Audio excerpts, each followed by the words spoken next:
Hey, welcome back to another edition of the Astor's podcast series. Today with us is the Astor Chief Investment Officer, John Eckstein. John, what's happening? Hey, Matt. Well, what's happening? Homeschooling. Homeschooling's happening. Yeah, homeschool. Where are you at right now? Are you in New York City or are you up in the country? I'm in New York City. Okay. In isolation, I'm sure.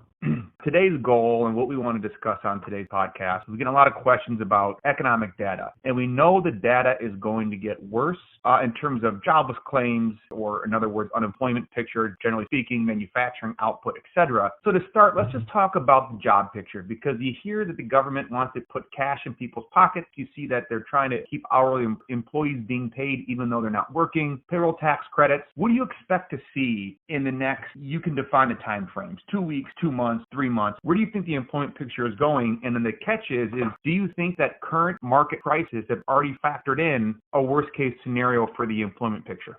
So there's a few different answers because some of it hinges on the technicalities of the data collection process. So let's take those things one at a time. First of all, if we think about jobless claims, so jobless claims, people get laid off and they report to their state unemployment bureau and they get their unemployment insurance check. Those are the fastest reacting numbers. So when your email today, Mac, you pointed out that jobless claims went up a good deal. So that was for the period ending last Saturday. We're recording this on Friday, March 20th. Right. The last number that we got ended on the 14th, right? The world has changed a lot in those 6 days. So that number is not representative of the full impact. What we see in looking at the states have started to release some information about how many people are applying for jobless benefits, and it's going to be a really shocking number for people who follow this. It's going to be the highest number ever applying for jobless claims.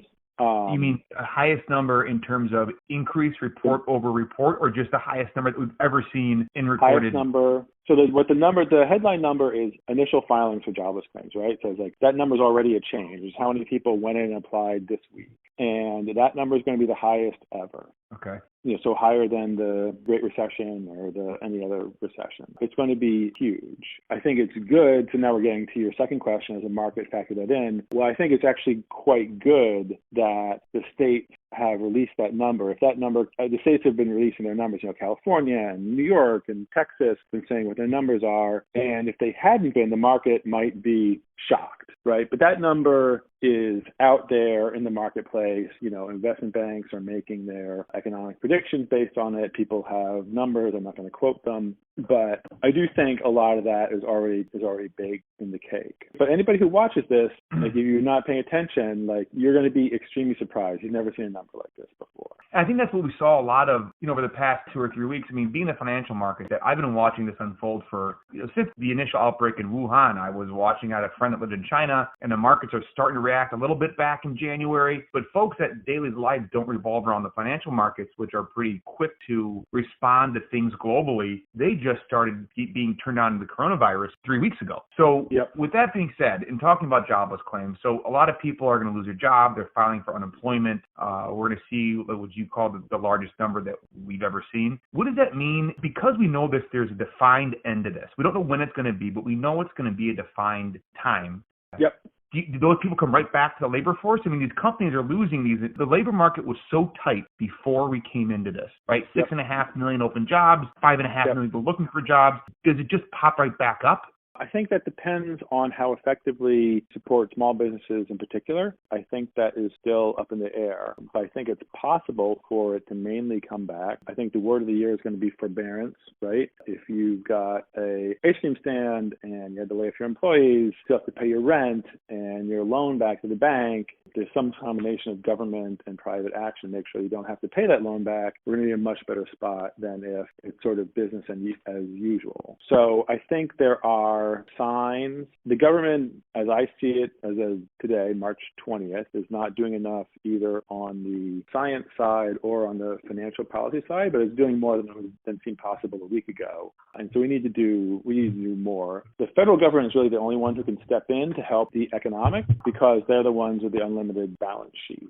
Right. And most people are forecasting that there will be a turnaround, right? So if you look at the numbers that have come out of China, they fall off a cliff and then they start climbing back up fairly steeply. And so I think that we can hope for the same process, but they've also, that assumes effective government action. And so the payroll number, so we talked about jobs for a little bit more because like people in the financial market, like most of the people on this call, are used to looking at the payroll numbers, right? So those are the first Friday of the month for feels like my whole life, like I've been waiting for the payroll to come out. Those are not going to be as good a guide as they always are this time because of the quirks in the way the data is collected, okay? So the data for the next payroll number, which was released at the beginning of April, will be sort of a snapshot of last week unless they change their procedures quickly, which I don't know that they were capable of doing. So a snapshot of last week is not going to it's claims. You should be watching jobless claims the most, and it's not till the number that's released in May for April where this is going to show up in payroll. So the other thing which can react quickly would be the so-called purchasing managers indices or business sentiment surveys. And so what that is people, polling companies, how busy are you, are orders up or down? And they're going to be down a lot. And then hopefully, so March is going to be rough and we'll get numbers for that, starting to get numbers for that next week as well. Then I think what the hope is that they start to come back, as you pointed out, like this is of a limited time frame. We don't know what it is. And, at some point you also end up in the limit, you end up with shutting down the economy is worse than the virus, right? And so we just make other sort of mitigation decisions. Like I think we're doing the right thing, trying to control it as much as you can. But eventually you would get to a point, certainly let's say if you try to keep everybody locked down for 2 years, that would be worse than whatever the virus is going to do to us. Right. 2 weeks, you're better off shutting everything down. And so where in the middle is that line?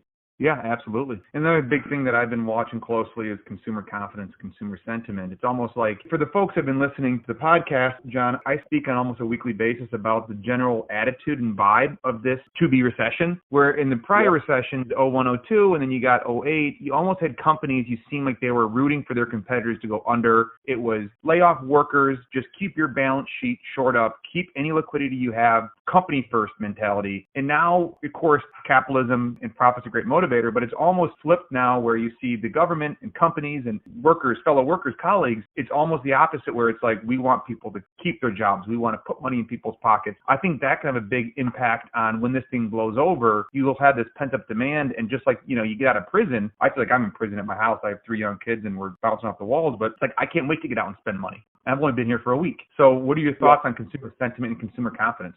Yeah, consumer sentiment for the last 2 or 3 years has been extremely high, and one of the reasons, in my interpretation, for the high level of stock market prices for high valuation, I think a lot of it depends on our actions. Like, are people pulling together? Like you're saying, I got a friend who got laid off, and he's like, you know what, the company comes first, right? The company lays everybody off, and then when they get back together, we're ready to go. So is that the attitude people are going to have? Like, we're all in this together. I've got another friend different friend who had to lay off a bunch of people, and he gave them a few weeks severance, and gave them as much severance as he could, but he's got no business. How are people handling it together? Are we going to things can change in a crisis like this, right? People can come together or come apart, and to get beyond our remit of the economy, I think it's all of what we should all be doing is trying to come together as much as we can and trying to and I feel that. I think that's happening, together. right? Yeah, I think so too. At Astor, the folks that know us well, just a quick recap, we count economic data. John's done his entire life. Rob Stein, our founder, has done his entire life. The big question we get, John, is if you know the data is going to change, why don't you get ahead of it? Why aren't you de-risking or whatever the case is? And what's kind of your response to that in terms of when we mean respond to, we mean increased risky exposure being stocks or decreasing or selling stocks? What are your thoughts on that? Yeah, I think the most important is when you are investing people's money and somebody wakes you up with a phone call in the middle of the night because of a crisis, you need to have a process. You need to have a plan already, or you've lost. So the most important thing is to stick with your process. There can be a tension between, adapting to changes in the marketplace and that, but in general, we want to wait till we see actual economic data, not fear-based data. And, we were glad that we had reduced exposure significantly last year.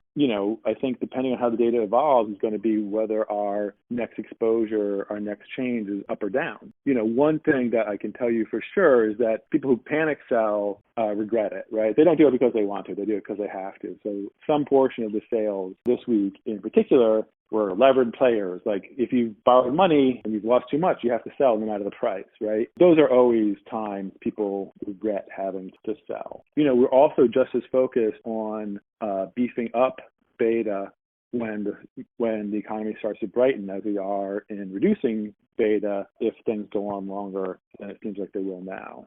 So I'm going to say one, like we're going to keep to our process, and also it's going to help us, come out the other side when the economy does come back.